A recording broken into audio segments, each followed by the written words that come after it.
Hi everyone, thank you for having me here today, to the organisers and to everyone who's come to attend this event. I think it's a really interesting, crucial series of panels. In the spring of 2023, Amnesty International cast a spotlight on the Colombian national strikes that took place 2 years earlier, which left dozens dead and many more injured at the hands of law enforcement. Amnesty Norway shared its calls for police reform on social media, along with an image showing a protester wrapped in a flag while being seized by forces wearing protective gear. It's an incarnation of an approximate image we have seen time and time again. However, the textures seem uncharacteristically smooth. The red, yellow, and blue of the Colombian flag were in the wrong order. A label fixed to the image explained the errors and uncanny valley we were seeing. It had been created with generative AI. I've chosen to open this presentation with this image because its story crystallizes the tensions circulating around AI-generated images then and now. These tensions emerge with a new generation of text-to-image AI tools like DALL-E, Midjourney, and Stable Diffusion, which have made image generation available to the masses and achievable within seconds. The arrival of these tools is dovetailed with several developments in society and image culture. Firstly, seemingly widespread conversations around responsibility in the context of image making. And secondly, the expanding consciousness of unrest within our communities and around the world through the live feeds of social media. These developments are interconnected since the political dimensions of unrest nowadays go hand in hand with networked imagery. As Noah Viernes writes, political activism must become visual activism if it's to communicate in temporary terms. Unrest is a broad, malleable term which can refer to discrete events including protests, demonstrations or riots, or ongoing events like conflict and uprisings. While they may come in different expressions and chronologies, they all tend to involve oppositional forces like state powers and a dissenting public, and come with heightened and emotional ethical tensions. It's made the practice of taking photographs in the midst of unrest complex, especially when we consider the sometimes uneven power dynamics between the photographer and the photographed. These photographs also come with a particularly complicated afterlives. Civilians caught up in unrest can be thrust into a global spotlight, their pain or rage or trauma, non-consensually immortalized by a photographer's lens. Synthetic images can therefore seem like an alluring solution to these ethically complicated dynamics by granting privacy to civilians. At the same time, AI-generated images have the potential to plug gaps that have been put there by force, such as communications blackouts, or by choice, like anonymizing identities, which is a significant factor, as photographs of protesters are increasingly being used as criminal evidence by states around the world to oppress individual and collective freedoms.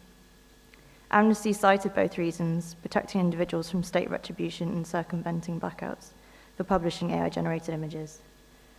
However, the use of AI to visualize unrest specifically is complicated by its use to control unrest in other ways, and this includes the very methods of censoring and criminalizing populations which have prompted some organizations to use AI images to begin with. AI underpins mass surveillance and facial recognition used in security operations, with one controversial example from recent years being Clearview AI, a facial recognition app that matches individual people to billions of images scraped from the internet and social media. Despite being largely banned from selling its services to companies in the US, it's used by law enforcement agencies there who've used it to identify US Capitol rioters and Black Lives Matter protesters. The moral line that justifies use of surveillance technologies is ambiguous and subjective, and what could be framed as a tool for enacting justice can just as easily be reframed as a tool for suppressing justice movements. Given that overlapping histories, we could say that the algorithmic gaze is tied to a militaristic one, and due to its relationship with law enforcement, a policing one, particularly as mugshots were used as training data in early AI research. Michael Richardson says that the emergent AI revolution is reconfiguring perception to be everywhere and nowhere, with the capacity for violence so tightly bound to perception that it too can take place anywhere at any time. Although he was referring to AI in the context of military technologies, it serves as a prescient warning or a timely observation of how generative image making may be used. Richardson's research into what early drone operations were like are revelatory. He says that one operator describes the view from above as looking through a soda straw that cuts context and complexity and tends to lock focus on whatever stays within its narrow targeting frame.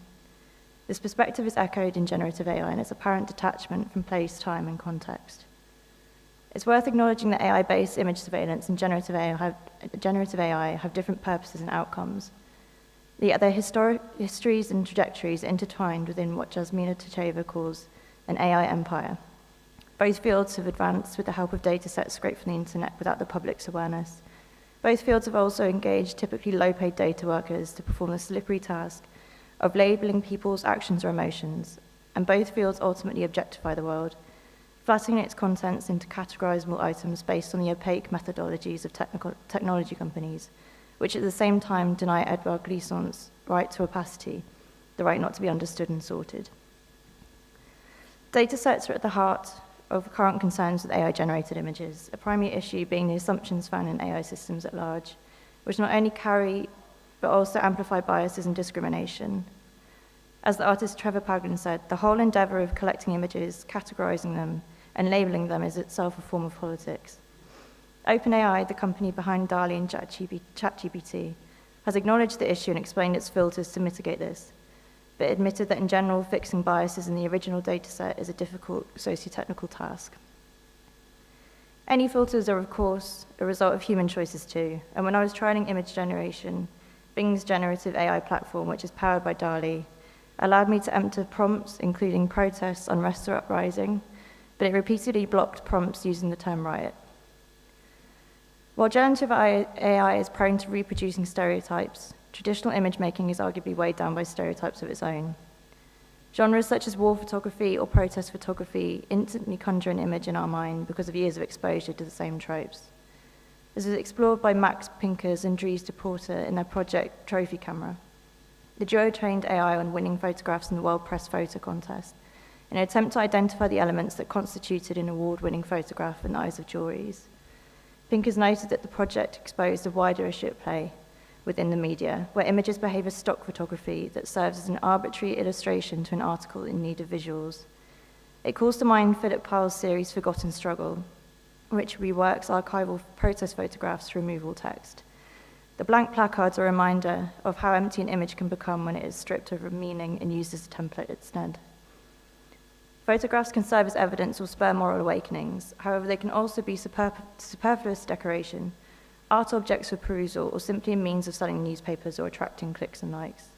Needlessly adding to the deluge of images in circulation only deepens the audience's obliviousness to them.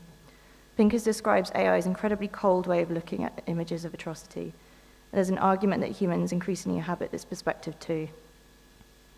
This indifference to images that are anything less than horrifying or emotionally charged is not strictly new. In his book, Decolonizing the Camera, Mark Seeley describes Wayne Miller's photographs in the aftermath of the Hiroshima bombing as unusually implicit, with none of the horrifying details or decisive moments the audience expected aboard. These quieter, elongated moments are illustrative of what unrest partly entails. As Tiffany Shear writes in her book On Off-Screen Imaginaries, crisis unfolds as a subtle perversion of ordinary life. Yet the tendency within photography to distill unrest into a shocking or dramatic image, despite this not necessarily being the only manifestation of unrest, is reproduced by generative AI tools. Enter unrest, crisis, or conflict into an AI, and it will attempt to deliver a shot imbued with heightened drama. AI cannot currently compute the term unrest being anything less than an epic scene because nobody has taught it to. This kind of aestheticizing of unrest doesn't just apply to generative images in a compositional sense.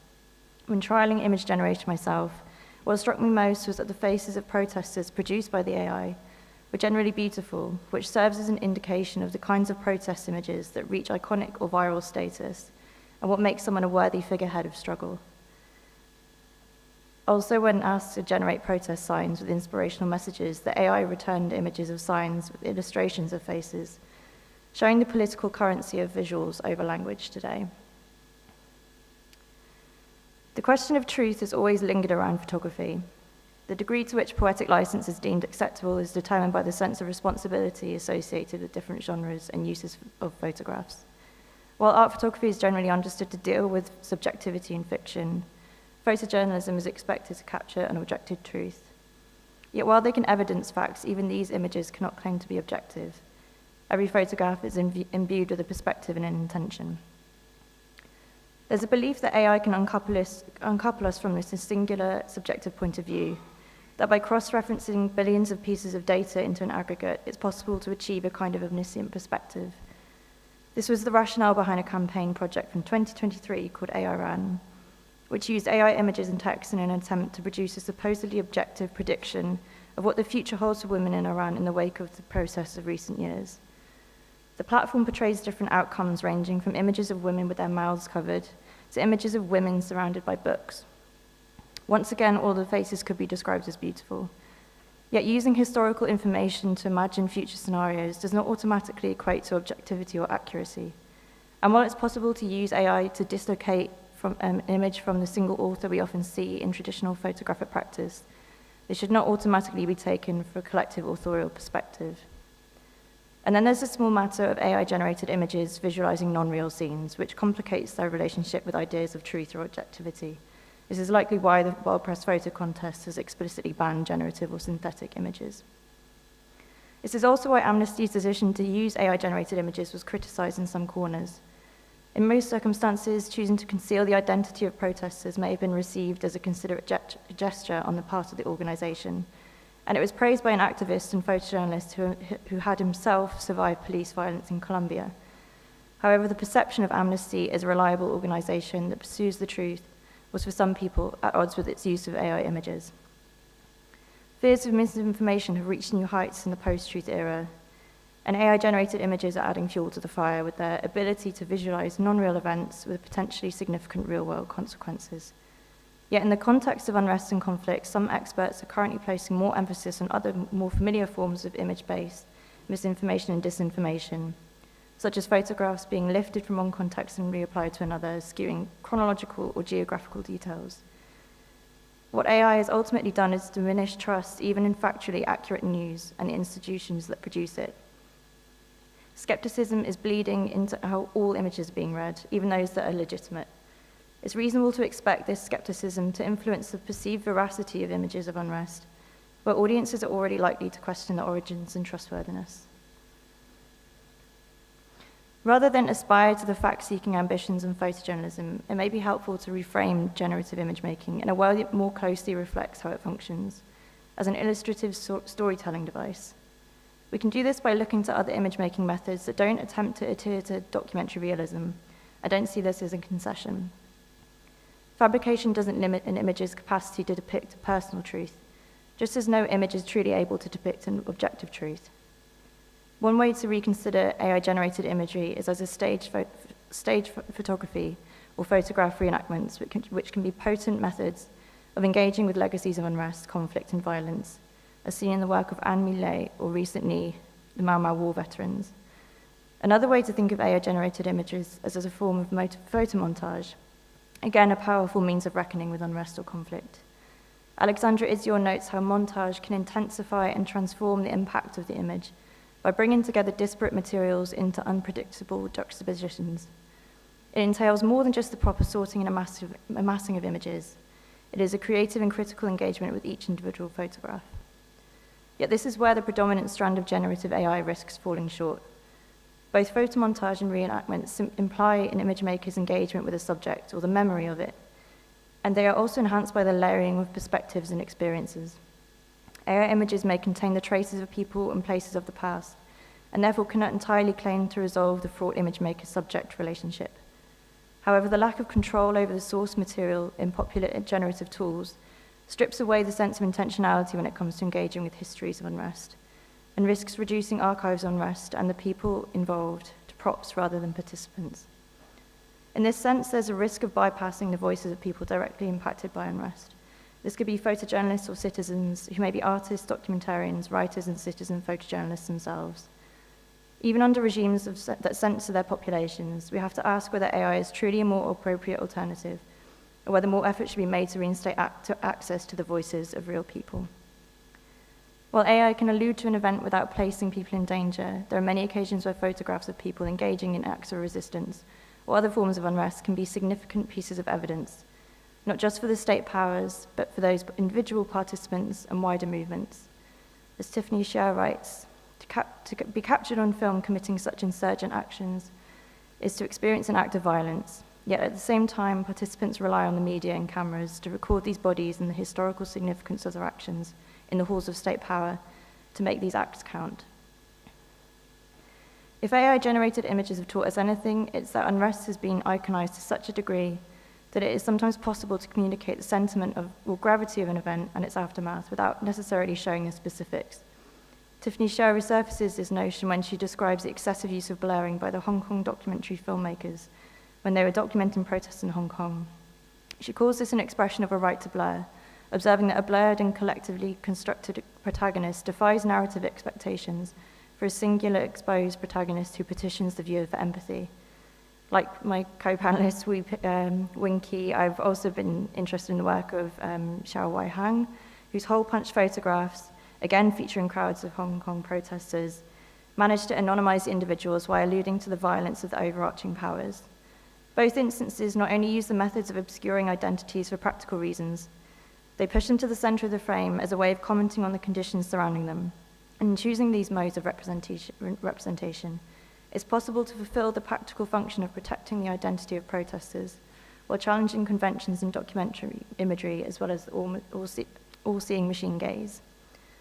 This gaze is further disrupted by the rise of citizen photojournalism, which is contributing to the shifting visual language of unrest. Referencing the work of Rabbi Mouet, Noah Viernes writes that pixelated images exist as a protest against the police order of the state that stabilizes their status quo in tripods, television, and moral tropes, in turn capturing a small portion of their daily frustration. There are signs of more impressionistic approaches being embraced at institutional level.